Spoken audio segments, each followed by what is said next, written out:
Hello दोस्तों, मैं हूं प्रोफेसर आर अग्रवाल और आप देख रहे हैं मेरा चैनल पेन पेपर एजुकेशन। दोस्तों, इस चैनल में आप सभी का स्वागत है। दोस्तों, आज का मेरा टॉपिक है सांस्कृतिक विरासत के संरक्षण में शिक्षा की भूमिका, यानी role of education in preserving cultural heritage. जैसा कि आप जानते हैं, सांस्कृतिक विरासत हमारी धरोहर है जिनका संरक्षण करना अति आवश्यक है तथा उसे दूसरी पीढ़ी तक पहुंचाना भी हमारा परम कर्तव्य है, ताकि भावी पीढ़ी भी अपनी संस्कृति के बारे में जान सके। जैसे कोई भी परिवार में नई बहू आती है तो हम क्या करते हैं, उसे अपने घर के बारे में, अपने घर के जो कल्चर चलता है, जो रीति रिवाज होते हैं, उसके बारे में बताते हैं। या कोई भी बच्चा जब जन्म लेता है तो माँ बाप उसे समझाते हैं कि भाई हमारे यहाँ ऐसा चलता है, तुम बड़ा होकर ऐसे करना। तो ये क्या है? ये हमारी सांस्कृतिक विरासत है, धरोहर है, जिसे हम एक पीढ़ी से दूसरी पीढ़ी तक पहुंचा रहे हैं। अतः इस कार्य को करने में शिक्षा महत्वपूर्ण भूमिका निभाती है। भारतीय संस्कृति विश्व इतिहास का एक वास्तविक सत्य है।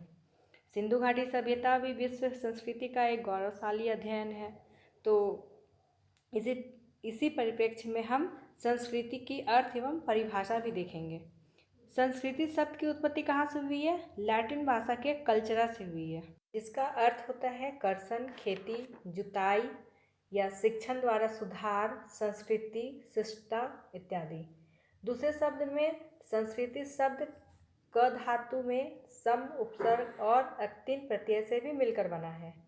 कैसे बना है देखते हैं। आप एक डायग्राम के द्वारा देख सकते हैं वीडियो में। क धातु है, सम उपसर्ग है और अक्तिन प्रत्यय है, ये मिलकर संस्कृति बन गया। इसका मूल अर्थ है साफ करना या किसी चीज़ को रिफाइन करना। संस्कृति शब्द संस्कार शब्द का वंशज है, जिसका अभिप्राय शुद्ध करना, सुधारना या परिशोधन से है।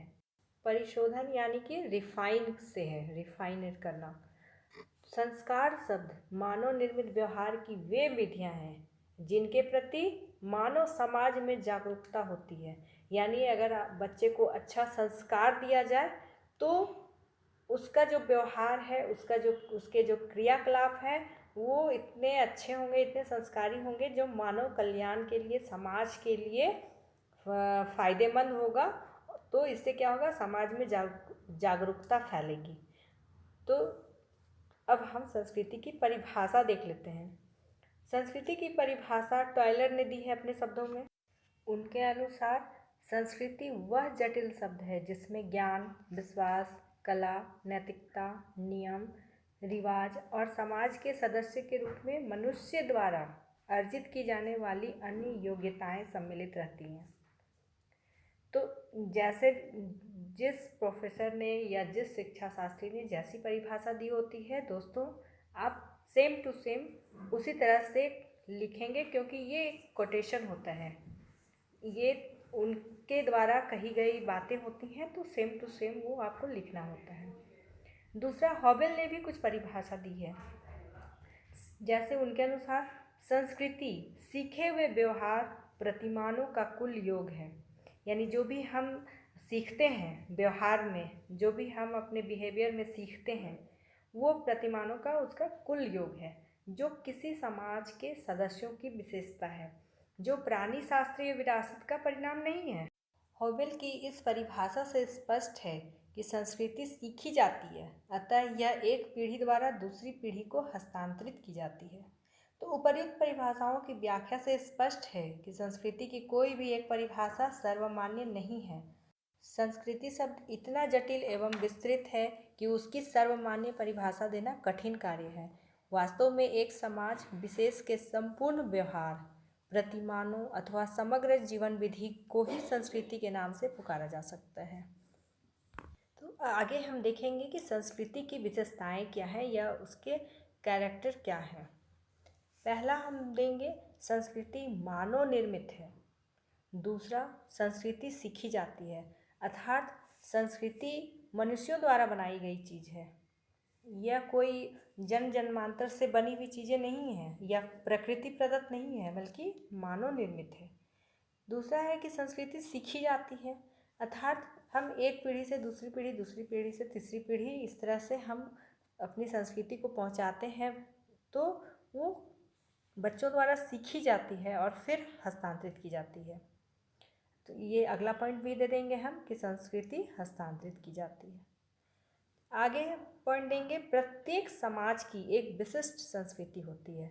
हम जानते हैं कि हर एक समाज के अलग अलग नियम, अलग अलग कायदे कानून होते हैं, उनकी अलग अलग विशेषताएं होती हैं। तो उन्हीं विशेषताओं को जब वे संस्कृति में ढालते हैं तो जाहिर सी बात है कि हर एक की संस्कृति अलग अलग होगी, और प्रत्येक संस्कृति समूह के लिए आदर्श होगी, यानी कि वो एक आइडियल के रूप में काम करेगा कि हाँ, मुझे ऐसा ही करना है चूँकि हमारी संस्कृति ऐसी है। इसके अलावा अगला पॉइंट देंगे, संस्कृति मानव आवश्यकताओं की पूर्ति करती है। हमारे समाज में अलग अलग चूँकि संस्कृति है तो वो अलग अलग मनुष्यों को उसकी आवश्यकताओं की पूर्ति में सहायक भी होगी। ऐसा नहीं है कि इस समाज की जो आवश्यकताएं हैं वो दूसरे समाज की संस्कृति पूर्ति करें, नहीं, सबका अपना अपना जो संस्कृति है उसी के आधार पर हर एक की अपनी अपनी आवश्यकताएं पूरी होंगी। ठीक है, तो अब अगला पॉइंट देंगे, संस्कृति में अनुकूलन करने की क्षमता होती है, यानी कि बैलेंस करने की क्षमता होती है।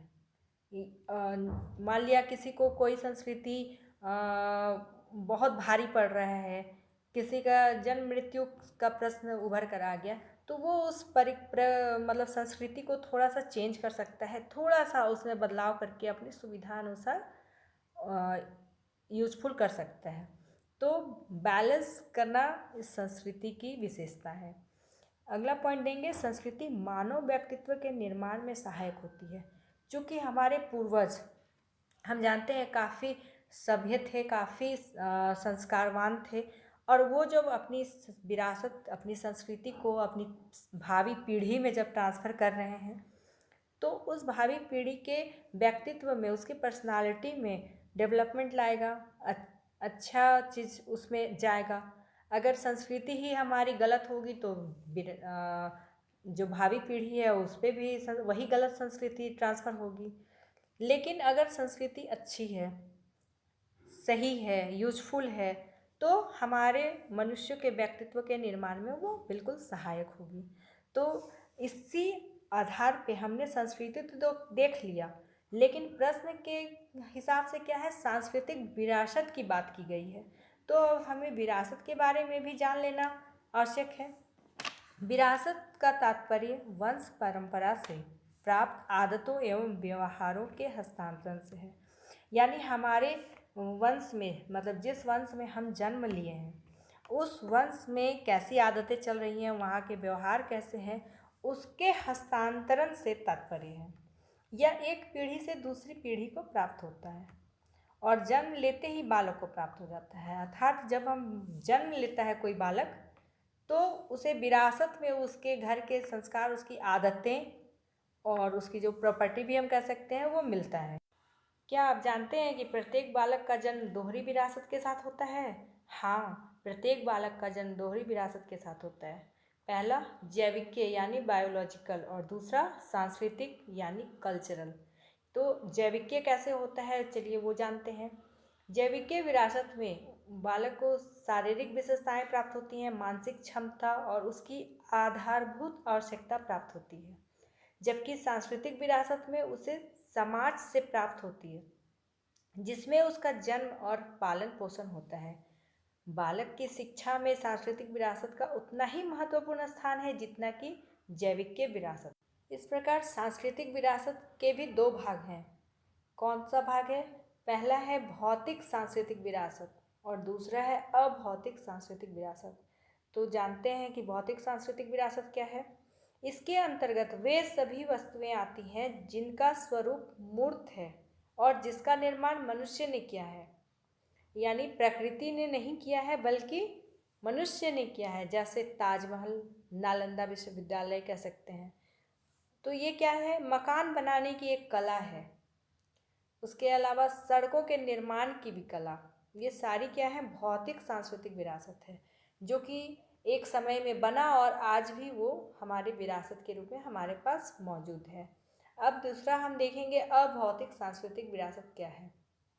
इसके अंतर्गत वे सभी वस्तुएं आती हैं जिनका स्वरूप अमूर्त है और जिसका विकास मनुष्यों के सामूहिक रूप में रहने से होता है, जैसे जैसे धर्म, भाषा, कला, संगीत, साहित्य, रूढ़ियाँ, आचार विचार, जो प्रथाएं होती हैं या जो रहन सहन होता है, जो संस्कार होते हैं और जो सामाजिक प्रथाएं चली आ रही हैं, वे सारी चीज़ें क्या है, अभौतिक सांस्कृतिक विरासत है। यानी वो पहले से पीढ़ी दर पीढ़ी आए चली जा रही है। तो अब हम आगे देखेंगे कि सांस्कृतिक विरासत के संरक्षण में शिक्षा की क्या भूमिका है। जैसा कि पहले प्रश्न में भी यही पूछा गया है कि शिक्षा की भूमिका इसमें क्या है। प्राचीन काल में भारत में माता पिता का कर्तव्य था कि वे अपने बच्चों को भारतीय सभ्यता और संस्कृति से परिचित कराएं, साथ ही जीवन उपयोगी शिक्षा प्रदान करें। इसके लिए शिक्षा का सहारा लिया जाता था ताकि बच्चे गुरुकुल में आचार्यों द्वारा भारतीय सभ्यता और उसकी संस्कृति से परिचित हो सकें। संस्कृति चूँकि व्यक्ति के व्यक्तित्व के विकास में भी सहायक होती है। शिक्षा द्वारा व्यक्तित्व का निर्माण और अनुकूलन का कार्य बहुत ही कुशलतापूर्वक संभव हो सकता है। शिक्षा द्वारा ही हम अपनी परंपराओं और विरासत के हस्तांतरण को अक्षुण्ण रख सकते हैं। इस प्रकार शिक्षा सांस्कृतिक विरासत के साथ साथ उसे संरक्षित रखने में भी उल्लेखनीय भूमिका निभाती है। तो इसमें हम बहुत सारा पॉइंट्स दे सकते हैं, जिसमें से पहला पॉइंट्स हम देते हैं कि संस्कृति की निरंतरता में सहायक है। कैसे है? संस्कृति किसी भी जाति के इतिहास का विशुद्ध सार है, यानी एकदम शुद्ध रूप में है। यह उन रीतियों और परंपराओं से मिलकर बनती है जिसमें उस जाति के लंबे समय के अनुभवों का निचोड़ होता है। अतः किसी जाति का अपनी संस्कृति से संबंध विच्छेद होना उसके लिए विनाशकारी सिद्ध हो सकता है। यानी कि अगर हम किसी समाज में रहते हैं और उससे अलग हो जाए, हम अपनी जाति को छोड़ किसी और जाति में शामिल हो जाएं, तो ये एक तरह से संस्कृति का विनाश ही कहेंगे, क्योंकि हमें अपनी संस्कृति अपना धर्म नहीं छोड़ना चाहिए। परिणाम स्वरूप अगर ऐसा करते हैं तो वे छिन्न भिन्न होकर नष्ट हो जाएंगे, है ना। अब दूसरा पॉइंट हम देंगे संस्कृति या सांस्कृतिक विरासत के हस्तांतरण में सहायक। संस्कृति एक पीढ़ी से दूसरी पीढ़ी तक हस्तांतरित है, जैसा कि हम जानते हैं कि यह संस्कृति का एक गुण भी है। तो व्यक्ति समाज के सदस्य के रूप में संस्कृति को सीखता है। इस कार्य में शिक्षा भी सहायता करती है। यह सत्य है कि व्यक्ति अज्ञात रूप से संस्कृति की अनेक बातें सीखता है, पर यह भी सत्य है कि उसमें अनेक बातों की शिक्षा जो है वो विद्यालय में अध्यापकों द्वारा दी जाती है। तो इस तरह से हम कहेंगे कि अध्यापक द्वारा शिक्षा को सांस्कृतिक विरासत के हस्तांतरण करने का जिम्मा या कार्य सौंपा गया है। बिना अध्यापक, बिना शिक्षक शिक्षिका के संस्कृति का हस्तांतरण या उसके विरासत का हस्तांतरण बहुत ही अच्छे तरीके से संभव नहीं है। अगला पॉइंट हम देंगे संस्कृति के परिवर्तन में सहायक। कैसे सहायक है जरा हम भी देखें। बालक जैसे जैसे बड़ा होता है वैसे वैसे अपनी संस्कृति के रीति रिवाजों, आदतों, नियम और अपने स्वभाव को देखता है, सीखता है। वह इन बातों को अपने माता पिता, परिवार के लोगों, समाज के व्यक्तियों, फिर विद्यालय में आता है तो विद्यालय में अध्यापकों से सीखता है। फलस्वरूप उसके व्यवहार में निरंतर परिवर्तन होता चला जाता है।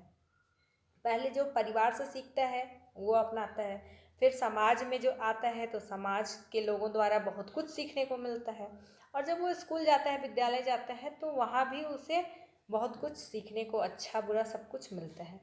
तो परिवर्तन का यह कार्य चेतन और अचेतन यानी कॉन्शस और अनकॉन्शस दोनों माइंड में, दोनों तरह में होता रहता है। तो इस प्रकार शिक्षा बालकों में परिवर्तन लाकर उसे सांस्कृतिक विरासत के रूप में संरक्षित कर दिया जाता है। नेक्स्ट पॉइंट हम देंगे व्यक्ति के सांस्कृतिक विकास एवं संरक्षक में सहायता। जैसा कि हम जानते हैं, हम भारतीयों में आदिकाल से लेकर आज तक विभिन्न विषयों का जो भी ज्ञान संचित किया गया है वह हमारी संस्कृति का महत्वपूर्ण अंग है। हमारी कला और साहित्य, हमारे कानून और इतिहास सभी पर संस्कृति की गहरी छाप है। हमारा इतिहास केवल तथ्यों और तिथियों तथा सफलताओं और असफलताओं का नहीं है, बल्कि हमारी संस्कृति की अभिव्यक्ति करने वाले महान वीरों और उनके निर्माण करने वाले अमर योगियों की जीवनी को भी प्रमाणित करने का वर्णन है। कहने का मतलब कि हमारे देश में जो भी कलाएं, जो भी साहित्य आए, जो भी कानून बना, उन सब को एक सांस्कृतिक विरासत के रूप में उसको संरक्षित कर लिया गया है। नेक्स्ट पॉइंट देंगे, शिक्षा में संस्कृति का समावेश। सच्चे अर्थों में शिक्षा के अंतर्गत कला और मानव अभिव्यक्तियों के अलावा सांस्कृतिक रूपों का समावेश किया जाना चाहिए, क्योंकि सिर्फ जो कला है और जो मानव के विचार हैं, मानव की अभिव्यक्तियां हैं, वही काफ़ी नहीं है, उसमें संस्कृति का भी समावेश होना अनिवार्य होता है। यदि शिक्षा का अर्थ बालक की सोई हुई शक्तियों को जागृत करके बाहर लाना होता है, तो ऐसा किया जाना अनिवार्य है। और ये इस बात से भी सिद्ध कर दिया जाता है कि एक शिक्षा शास्त्री थे हुमायूं कबीर, तो उन्होंने क्या कहा, उनके शब्दों में हम जानते हैं।